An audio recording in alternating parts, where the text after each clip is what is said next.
brings me on quite nicely to Eberechi Eze. Like he's a player that was bought in for a lot of money. It's 68 million including add-ons to be a player that can cause problems in those games. You know, when Arsenal don't have that spark, when Arsenal need something, he's been bought in for exactly that reason, to be the player that can create moments.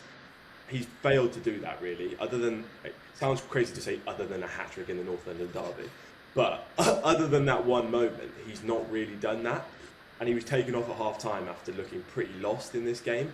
I mean, do you think that there's cause for concern there? Do you think maybe, you know, he just is struggling to adapt to the style of play Arteta wants, or? I mean, it's a worry, isn't it? I mean, we debated it when we were getting the train home last night, didn't we? Like, has he been worse than Gyökeres, who's come in for a lot of stick, isn't he? Gyökeres, think of over the course of the season. I mean, I think Eze's largely been worse than him, other than those moments.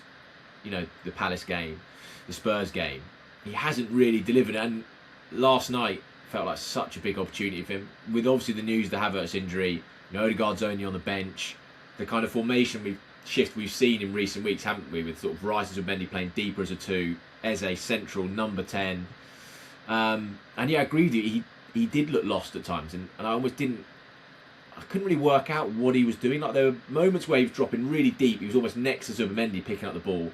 Then he was really high up the pitch, almost playing alongside Gyökeres in like a 4-4-2. And it feels like the adaptation into what Arteta wants, he's really struggling with it. And it reminds me of Jack Grealish at Man City, where that took time. You know, that took a full season, really, until we saw Jack Grealish really fit in.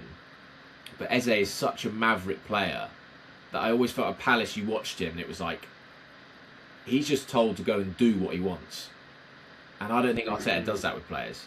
And he's now trying to get used to being in a system where you need to do your role and you need to fit in with the team. And it just feels like Arteta hasn't worked out a plan for it right now.